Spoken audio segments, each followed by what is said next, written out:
Hello everyone, my name is Ayush Jha and welcome back to my channel Conquer Stammering। तो आज मैं stammering का जो main reason है उसके बारे में थोड़ा बात करूंगा और उस पे कुछ टिप्स भी दूंगा जो कि मैं अपने डेली लाइफ में उसको फॉलो करता हूँ और जो कि मैंने बहुत जगह से सीखा है। और तो यप स्टार्ट करते हैं। सबसे पहले अगर आपको अ, जब भी आप पब्लिक में या फिर फोन कॉल पर या कहीं भी नॉर्मल लोगों से बात करने जाते हैं और अगर वहां पर आपको स्टैमरिंग आ जाती है और स्टैमरिंग वो भी ऐसा नहीं, आप अगर सिर्फ ब्लॉकेज आपको होती रहती है, आप बात को इनिशिएट भी नहीं कर पा रहे हैं। अगर आपको हेलो बोलना है कि हेलो एवरीवन, तो आप हेलो पे ह पे ही अगर अटक गए हैं तो फिर ये चीज आपको थोड़ी सी अपने एक प्रैक्टिस, आपका जो एक न्यूरल पैटर्न है जो हम लोगों को स्टैमरर्स को का एक जो मेन प्रॉब्लम है कि हम लोगों का न्यूरल पैटर्न ही अलग हो जाता है। इतने सालों तक सेम तरीके से बोलते बोलते हम लोगों को एक हैबिट लग जाती है कि हम लोग इस वर्ड को इसी तरीके से बोलेंगे। तो उस चीज को सबसे पहले तो दूर करना पड़ेगा कि कैसे हम हर एक वर्ड या फिर जिस जिस वर्ड पे हम अटक जाते हैं, मेजरली हम लोग सभी वर्ड पे अटकते हैं, तो उन सभी पर कैसे काम करें कि वो हमारा धीरे धीरे ही सही पर माइंड में, एक सबकॉन्शियस माइंड में जाए कि अच्छा अब हम लोग में भी इस वर्ड पर नहीं अटकेंगे। क्यों? क्योंकि हमने इस पे प्रैक्टिस किया है, हमने उस जो पहले का पैटर्न था उसको इरेज करके, उसको मिटा करके एक नया पैटर्न वहां पर, एक जो करेक्ट पैटर्न है हम लोग उसको वहां पर रखे हैं या फिर बना पाए हैं। तो इसका एक ही सबसे बड़ा सॉल्यूशन है जो कि है ब्रीदिंग, सॉरी, रीडिंग प्रैक्टिस से क्या होता है, आपको तीन चीज पर साइमल्टेनियसली काम होते रहती है। अगर आप एक अच्छे तरीके से रीडिंग प्रैक्टिस कर रहे हैं तो आपका इसमें ब्रीद, सबसे पहले आपकी श्वास लेने का जो तरीका है उसमें एक एक फ्लुएंसी आएगी, एक पैटर्न में आप लेंगे सांस। ऐसा नहीं कि बहुत तेज या फिर बहुत स्लो है, एक पैटर्न में आप श्वास लेंगे। ये एक हो जाएगा बहुत ही अच्छा कि ब्रीदिंग पैटर्न आपका सुधर जाएगा। सेकंड, कि आपको अगर अगर नहीं आपको ब्लॉकेज आता है वर्ड्स पर, तो वो ब्लॉकेज का जो मेन रीजन है, जो आप सबसे पहले, जो आप वर्ड के सबसे पहले लेटर पर अटक जाते हैं, वो अटकना कम हो जाएगी। क्योंकि वो अब एक एक अलग, एक अच्छी, एक नई आदत लगेगी, एक नई हैबिट लगेगी कि आपको हर एक वर्ड को एक अ- अलग तरीके से कैसे बोलते हैं। ये हो गया सेकंड।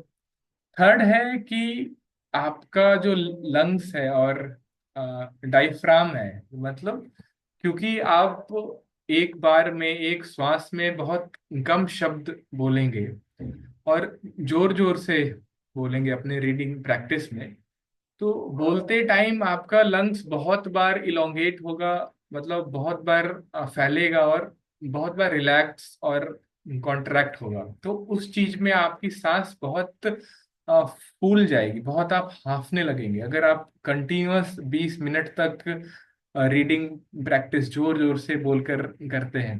तो इस चीज में आपको जो आपका लंग्स है वो प्रॉपर एक्सपैंड होगा। जो आज तक बहुत कम दूरी तक और बहुत कम एक्सपैंड होता था, वो थोड़ा सा ज्यादा एक्सपैंड होगा। आपका जो डायफ्राम है वो भी बहुत नीचे तक जाएगा, तो एयर इनटेक की जो कैपेसिटी है वो बढ़ जाएगी। तो ये तीन चीज पर काम होता है। और मैं आगे बताऊंगा कि एक सही रीडिंग प्रैक्टिस कैसे होती है। वैसे मैं कोई ऐसा स्पीच थेरेपिस्ट नहीं हूँ। मुझे जो अभी तक मैंने हर जगह से सीखा है, और मैंने जो अपने आप में खुद में जो इम्प्लीमेंट किया है, और देखता हूँ कि उस इम्प्लीमेंटेशन का वर्क सॉरी जो रिजल्ट है वो अ, सही ही मिल रहा है, कि इम्प्रूवमेंट दिख रहा है। तो मैं ये समझता हूँ कि मैं जो रीडिंग में जिस तरीके से रीडिंग प्रैक्टिस कर रहा हूँ वो थोड़ा सा बेटर है, या फिर एक एटलीस्ट काम तो उससे निकल रहा है।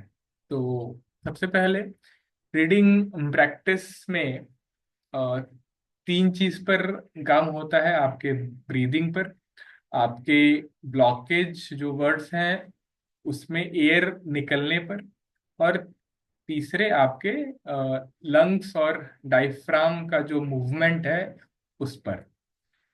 तो इसके लिए सबसे पहले आपको ब्रीद एक बार श्वास लेना है। मुंह से ले या नाक से ले, डजेंट मैटर, पर श्वास ले करके सिर्फ 2 या 3 शब्द ही बोलने हैं इनिशियली, स्टार्टिंग के हफ्ते में। अगर आपको इस चीज की बिल्कुल भी आइडिया नहीं है, आपने कभी भी ऐसा और इस तरीके से रीडिंग प्रैक्टिस नहीं करा है, तो आप एक एक बार में सिर्फ 2 या 3 शब्द निकालिए अपने मुंह से, और देख देख करके पढ़िए। न्यूज़पेपर या बुक या कुछ भी चीज आप पढ़ सकते हैं देख करके। तो ऐसे, जैसे मैं अभी आपको एग्जांपल दूंगा, जैसे अभी मैं श्वास लूंगा, और कोशिश कीजिए कि आपका पेट बाहर निकले। जब श्वास लें तो पेट बाहर निकल रहा है, ना कि सिर्फ आपका चेस्ट और लंग्स फूल रहा है। तो आपका डायफ्राम, इसको बेली ब्रीदिंग भी बोलते हैं, मैंने अपने पहले वाले वीडियोस में बहुत बताया है कि बेली ब्रीदिंग बहुत काम का होता है। तो बेली ब्रीद कीजिए, और जब श्वास को ले रहे हैं तो बस मतलब श्वास लीजिए। फिर जब बोलने का टाइम आएगा तो बहुत जोर से, थोड़ा चिल्ला करके बोलिए। अपने रूम को इधर बंद कर लीजिए, या फिर कहीं भी आप अकेले रूम में रहिए, और चिल्ला के बहुत जोर जोर से बोलिए। एक बार में सिर्फ 3 शब्द, और तीनों शब्द को ब्रेक करके, और बहुत स्लो, और हर एक वर्ड का जो पहला लेटर है उस पे बहुत फोकस से उसको लंबा खींच कर बोलिए, इलोंगेशन उसमें कीजिए। जैसे कि मेरा नाम, हो गया। मैंने अपना पूरा श्वास निकाल दिया है अभी इस 2 वर्ड में ही, और दोनों वर्ड को धीरे बोला है, और हर वर्ड का जो पहला लेटर है, जैसे मेरा में मौ, नाम में न, तो मेरा नाम, नाम।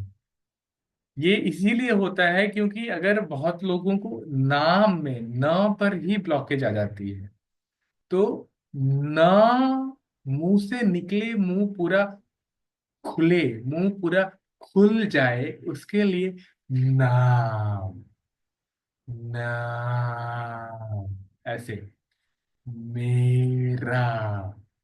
ये जो टेक्निक है ना, ये है। और ये अभी मैं बहुत धीरे बोल रहा हूं, आपको और जोर से बोलना है। जैसे मेरा नाम आयुष झा है, और भी और जोर जोर से बोलना है। इससे क्या होगा, बहुत ज्यादा आपकी सांस फूलने लगेगी, फूलेगी। 1 2 3 तक आपको बहुत ज्यादा कम एनर्जी फीलिंग आएगी, कि आप जब आधे घंटे तक या 20 मिनट तक प्रैक्टिस कर रहे हैं, उसके बाद इधर आपको चक्कर आ सकता है, या फिर बहुत आपके हाथ और पैर कांपने लगेंगे यार, अगर आप लगातार जोर जोर से बोल रहे हैं और सिर्फ एक बार में 2 3 वर्ड ही बोल रहे हैं। तो ये चीज आप कीजिए। और बस यही था, अगर मैं इसको समराइज करूं तो सबसे पहले आपको ब्रीदिंग मतलब श्वास लेना है, और एक श्वास में सिर्फ 2 या 3 शब्द ही बोलने हैं। और जो बोलना है उसमें भी आपको सेकंड पे बहुत स्लो और बहुत लाउड बोलना है। स्लो, इसका मतलब ये है कि स्लो में आपको हर वर्ड का जो पहला लेटर है उस पे फोकस करना है। जैसे लेटर, लेटर एक वर्ड है, उसके पहला में क्या है, एल, उसके फर्स्ट में एल स्टार्ट होता है, या फिर ल। तो लेटर को मैं ऐसे बोलूंगा, लेटर, मतलब ऐसे, लेटर। वर्ड का वो मतलब डब्लू नहीं, वो, वर्ड। जैसे कि बहुत लोगों को क में प्रॉब्लम आता है, क से स्टार्ट होने में होता है। मान लीजिए एग्जाम्पल के तौर पे कोरोना, या फिर कॉन्ट्रैक्ट। तो कॉन्ट्रैक्ट को अगर बोलना है उसमें कॉन्ट्रैक्ट। आप एक बार और इस पे देखिएगा मुझे, कॉन्ट्रैक्ट, कोरोना। तो ऐसे आपको अपने रीडिंग प्रैक्टिस में जो एक श्वास में, एक ब्रीथ में जो 2 या 3 वर्ड निकालेंगे, हर वर्ड के स्टार्टिंग लेटर पे बहुत फोकस, उसको इलोंगेट करके बोलना है, बहुत लंबा खींच करके बोलना है। ये हो गया दूसरा चीज। थर्ड है, जोर से बोलना है, और बहुत सांस को एकदम ऐसा, जब आप वो 3 शब्द बोलेंगे या 2 शब्द बोलेंगे, तो पूरा का पूरा ब्रीद, पूरा श्वास आपका निकल जाना चाहिए मुंह से। ऐसे अगर आपको ऐसा फीलिंग नहीं आ रही है, या फिर पता नहीं चल पा रहा है कि आप बोलते टाइम मुंह से सांस मतलब निकल रहा है कि नहीं, तो मुंह के सामने हाथ रखिए और तब बोलिए, मेरा नाम। तो बहुत ज्यादा मुंह से श्वास निकाल करके बोलिए। ये 3 चीज आप अपने रीडिंग प्रैक्टिस में कीजिए, 20 मिनट, एटलीस्ट 20 मिनट, या फिर 20 से 30 मिनट तक डेली का डेली आप ऐसे कीजिए। एक हफ्ते के बाद मैं ये भरोसे के साथ बोलता हूँ कि आपको एक सबकॉन्शियसली आपकी जो ब्लॉकेज है थोड़ी थोड़ी कम हो जाएगी। और फिर जब आप बाहर लोगों से बात करने जाएंगे या फिर फोन कॉल पर बात करेंगे, तब जो आपकी इनिशियली जो ब्लॉकेज आ जाती है, या फिर बात को बोलने से पहले ही कोई आपको कॉन्वर्सेशन स्टार्ट करना है, उसके पहले ही जो ब्लॉकेज आ रही थी वो नहीं आएगी। तो एटलीस्ट आप तब इन सब चीज के बाद ये वाला जो प्रैक्टिस है इसको 1-2 हफ्ते या 1 हफ्ते अच्छे से डेली आधे घंटे करने के बाद आप इम्प्लीमेंट कर पाएंगे। आप लोगों के सामने जा करके अपने आप को एक्सपोजर थेरेपी जो बोलते हैं वो थेरेपी अच्छे से दे पाएंगे। तब जा करके आपको डेली का डेली थोड़ा सा कॉन्फिडेंस बूस्टअप मिलेगा। तब लगेगा कि हाँ, मैंने आज कुछ एक वर्ड पर ब्लॉकेज मेरी कम हुई है। तब आपको नेक्स्ट टाइम, नेक्स्ट डे बोलने के लिए थोड़ा कॉन्फिडेंस और मोटिवेशन दोनों मिलेगा कि मैं एक सही पाथ पर चल रहा हूँ, मेरा जो रास्ता है वो सही है। और मैं इस पे अगर ऐसे काम करते रहूं तो मेरी स्टैमरिंग रिड्यूस और कंट्रोल हो जाएगी। तो यप, आज का यही था। आप अपने रीडिंग प्रैक्टिस पर ध्यान दें अगर नहीं दे रहे थे तो, और अगर दे रहे हैं तो भी आपको इसका रिजल्ट नहीं मिल पा रहा है, तो मे बी मैं आगे अपने फर्दर वीडियोस में और मुझे जो जो एक्सपीरियंस मिलते जाएगा उसके अकॉर्डिंग आपको बताऊंगा। Thank you for listening guys. Stay healthy, stay safe.